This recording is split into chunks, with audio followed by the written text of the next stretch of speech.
Assalamualaikum warahmatullahi wabarakatuh. Selamat pagi dan salam budi luhur.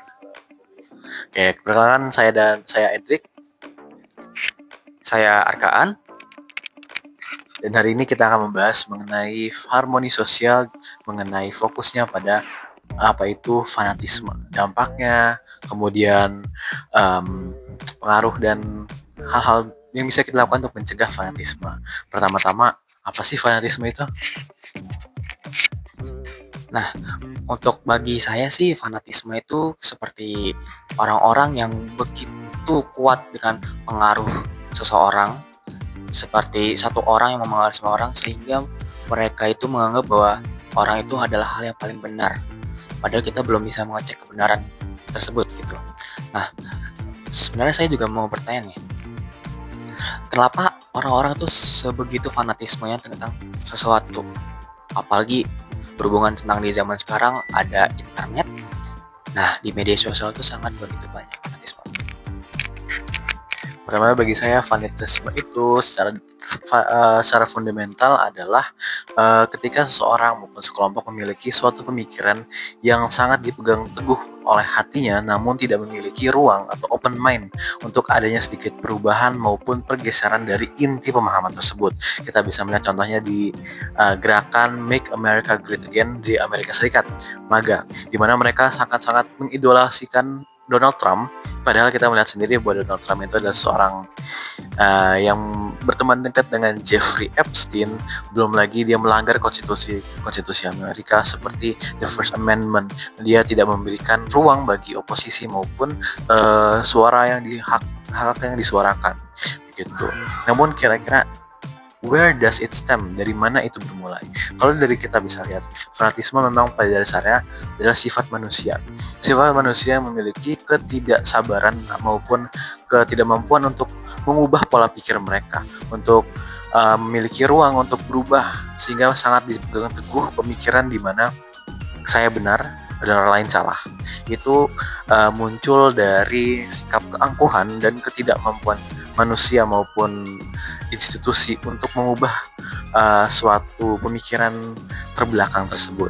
Misalnya orang-orang yang memiliki kepercayaan pada wah, hidup tuh harus seperti ini, kamu harus jadi dokter, kamu harus jadi ini. Terus bisa dibilang bentuk fanatisme yang kecil, fanatisme bahwa pekerjaan tuh harus yang real job, yang beneran asli ada. Nah, itu tuh ada satu contoh fanatisme kecil, walaupun besarnya kita bisa melihat seperti gerakan-gerakan MAGA. Kalau mungkin di sini kita melihat 212 ataupun yang seperti itu. Nah, kan kita udah tahu nih apa itu fanatisme. Nah, terus kalau ke dampaknya fanatisme tuh gimana sih? Kalau udah ke arah fanatisme, lalu ke dampak bagi orang-orang yang tidak terlibat, itu dampaknya seperti gimana sih? Ya. Dari kita sini kita bisa melihat bahwa dampaknya sangat buruk karena fanatisme ini adalah seperti hive mind, mungkin bisa dibilang seperti virus, karena ketika seorang dengan latar belakang yang pendidikan yang kurang, mereka akan memiliki kurangnya pemahaman antara perbedaan, dan ketika kita tidak bisa menerima perbedaan tersebut, maka akan muncul konflik dan perusakan harmoni sosial. Fanatisme itu akan saling mengattract satu sama lain. Orang-orang yang fanatis akan saling berkumpul dan bersekelompok karena mereka merasa lebih aman ketika bersama daripada sendiri. Beda dengan orang-orang yang open mind, mereka tidak takut untuk menunjukkan bahwa saya punya prinsip yang saya pegang teguh dan saya berani melawan dengan siapapun.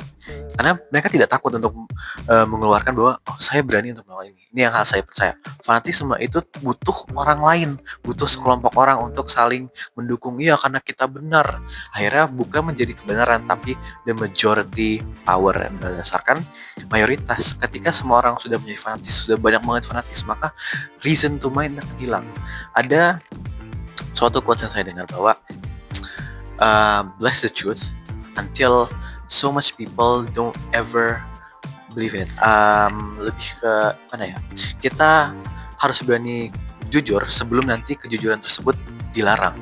Ketika nanti orang-orang fanatis memiliki seat of power, mereka tidak akan memberikan ruang untuk perbedaan, untuk pemikiran, dan ini bisa menjadi hal-hal yang buruk.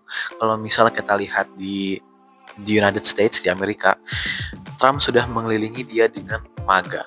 Dari kabinetnya, dari orang-orang State Department, dari Chief of Staff dari Army, Navy, Air Force, mereka dikelilingi oleh orang loyalis pada Trump. Sehingga kita bisa melihat dampaknya di perang Iran ini. Orang-orang itu adalah yes men. Mereka tidak akan memiliki tidak akan ada sedikit tolaknya kepada Trump. Sehingga bisa dibilang mereka sangat fanatis terhadap movementnya Trump ini, Make America Great Again, sehingga mereka tidak ada keinginan untuk wah kita salah nih gitu. Trump pengennya bom Iran. Ketika mereka gagal melakukan itu, mereka nggak bisa apa-apa kecuali bohong kepada Trump. Wah kita menang. Akhirnya apa? Trump kemakan bohong ini dan menyebarkan hal-hal bohong seperti misalnya kemarin we won the Great War, padahal tidak menang, sehingga bisa dibilang itu adalah salah satu manipulation ya. Intinya adalah ketika orang-orang yang sudah menjadi power, maka dissident maupun orang-orang yang punya perbedaan pola pikir akan kena imbasnya. Misalnya kalau kita lihat sekarang di negeri kita sendiri sudah ada seperti mirip MAGA, cuma tidak memiliki brand yang sangat kuat, tapi mereka adalah orang-orang yang loyalis kepada the big man on top ya. Dia bilang bahwa ekonomi kita kuat, bahwa kita nggak butuh dolar, kan orang desa nggak pakai dolar. Padahal sebetulnya tidak begitu juga. Tapi ada orang-orang yang memiliki kepercayaan bahwa he's presiden. Hanya karena dia presiden, dia benar. Dia tidak akan bisa salah. Nah, pemikiran seperti itu adalah contoh fanatisme besar. Dampaknya adalah ke kita. Ketika fanatisme itu sudah punya consolidation of power yang kuat, maka nanti bisa masuk ke pemerintahan, bisa menguasai seluruh pemerintahan hingga gak akan ada space untuk kita berdiskusi maupun untuk ruang demokrasi lainnya. Nah, di bagian dampaknya udah banyak banget dijelasin nih sama Edric ya. Nah, untuk bagi saya sih dampak itu benar-benar sangat kritikal. Benar seperti apa yang dikatakan Edric ini, orang-orang yang memiliki kekuatan bahkan kepercayaan besar dengan banyak orang membuat kebenaran atau kejujuran itu jadi suatu hal yang bahkan itu tidak terlihat. Kita tidak tahu apa yang terjadi gitu, kayak apakah itu benar, apakah itu nyata, apakah itu jujur apa yang dikatakan, dan kita hanya mengikuti kayak oh ya oke, kita hanya bisa mengiyakan saja tanpa mengetahui kebenaran apa yang dibalik tersebut.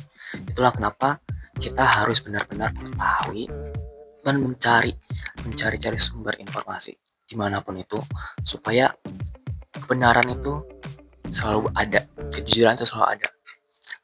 Karena lagi-lagi fanatisme itu adalah suatu hal yang benar-benar susah buat dihindarkan, susah buat dihilangkan untuk kepercayaan orang ya. Nah, jadi untuk solusinya, menurut saya ada solusinya beberapa, dan juga dari Edric. Lebih dari saya sendiri, solusinya adalah dari kita sendiri, yaitu kita mencoba mencari apa yang dikatakan seseorang apakah itu benar atau tidak. Karena percuma saja apa yang dikatakan orang itu, maupun orang itu hebat, maupun dia presiden, maupun dia orang yang benar-benar berpengaruh di dunia ini, kalau apa yang dikatakan saja tidak benar, ya mau gimana yang lain gitu. Itu menurut bagi solusi saya. Kalau bagi dari Erik, solusinya pertama, kita sebelum solusi kita melihat dulu struktur dari fanatisme tersebut. Setiap cult movement fanatisme itu memiliki ciri-ciri yang berbeda. Di MAGA dan di Indonesia itu masih beda. Nah, tapi fundamental yang pada at the core fanatisme ini memiliki fundamental yang sama, yaitu adalah kurangnya pendidikan. Orang yang berpendidikan itu tidak akan masuk ke fanatisme. Orang-orang fanatis itu, mohon maaf, mereka adalah orang-orang yang tidak memiliki latar pendidikan yang kuat. Jadi karena dalam dunia pendidikan itu kita memiliki 6 level: penghafalan, pengertian, pengaplikasian, penganalisaan, pengevaluasi, dan meng-create atau membuat sesuatu yang baru. Nah, fanatisme itu cukup di penghafalan saja. Mereka hafal misalnya apa yang dipercayai oleh cult leadernya gitu. Mereka menghafal bahwa Trump ini adalah orang MAGA, Trump ini adalah orang ini, orang itu, hafal, tapi tidak mengerti kenapa sih begini, dampaknya apa. Mereka tidak mengaplikasikan pengetahuan itu, tidak menganalisa kembali dampaknya, tidak mengevaluasi apakah mereka benar atau salah, dan mereka tidak buru-buru membuat sesuatu yang baru. Gitu. Pada dasarnya orang-orang fanatisme itu memiliki sort of disable atau kemampuan emosional secara psikis untuk menerima perbedaan, sehingga akan timbul sense of togetherness dengan orang-orang yang sama-sama uh, tidak memiliki arahan. Istilahnya the blind leading the blind, si buta memimpin yang buta. Nah, gimana sih caranya kita mau menghentikan fanatisme tersebut? Pertama, kita harus punya open mind, harus punya mindset yang open gitu. Kita harus menerima perbedaan, menerima dan bersiap untuk jika adanya suatu nanti yang baru gitu. Misalnya akan ada misalnya gini, kita menyiapkan nih diri kita sendiri. Kita lihat bahwa fanatisme itu biasanya muncul dari kecil lama-lama besar gitu. MAGA itu dulu kecil waktu 2016, waktu Trump first administration, term pertama dia itu kecil, itu tidak gerakan besar, tapi lama-lama menumbuh menjadi this massive cultist movement gitu. Kita harus bisa melihat polanya, polanya dari kecil tuh ada. Kita melihat polanya seperti apa, kemudian kita aware, kita kasih tahu teman-teman terdekat kita bikin social awareness bahwa that cult of movement is happening. How do we stop it? Pertama, kita menggunakan reasoning. Tadi setelah open mindset, kita harus bisa punya reasoning, ya kan? Setelah kita buka pikiran kita lihat, oh beda nih pikiran dia sama saya. Kenapa sih beda gitu, fundamentalnya apa? Misalnya saya dan Arka punya perbedaan dalam misalnya on basic how do we treat our friend gitu. Saya merasa bahwa teman tuh harus dipedulikan, dia merasa teman tuh harus ditemenin gitu kan.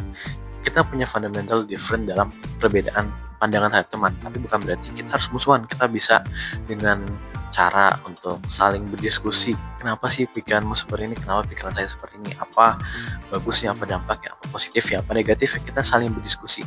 Discussion opens mind gitu. Jadi kita bisa buka open diskusi, mengapa sih mereka salah begini-begini. Karena percayalah, orang yang fanatisme itu tidak akan berani berdiskusi secara baik. Kita sudah melihat kemarin dari Abu Janda ketika ada diskusi, orang fanatis Israel seperti itu akan memiliki temperamen yang tidak bisa diatur, sehingga pada saat debat di nasional TV loh, dia sampai mengatakan kasar, tidak bisa berdiskusi secara tentram dan baik, sehingga dia harus menggunakan kata-kata kasar. Simpelnya adalah ketika orang dungu sudah tidak memiliki kata-kata lagi, mereka menggunakan kata kasar. When a fool is out of things to say, things to prove, they tend to gravitate towards cursing. Jadi kita bisa melihat orang-orang yang mudah amarah, yang mudah menghina, mudah menggunakan kata-kata kasar ketika berdiskusi. Jangan-jangan mereka tidak memiliki kemampuan untuk open mind. Bisa saja mereka tergerus arus mudah untuk menjadi orang-orang fanatis. Maka dari itu kita harus lebih hati-hati lagi dalam menerima informasi, dalam menerima komunitas, dalam menerima segala hal yang ada di sekarang ini. Karena believe it or not, segala hal hidup kita itu bisa menjadi bagian dari suatu propaganda. Dan kalau kita tidak hati-hati, kita bisa menjadi bagian kemakan dari propaganda tersebut. Bisa kita masuk dalam fanatisme atau bahkan melakukan hal-hal yang buruk. Misalnya seperti penjarahan. Itu kan ada fanatisme bahwa wah mereka ini salah, pejabat ini salah semua, gini. Kemarin rumah pas itu bahkan Sri Mulyani aja rumahnya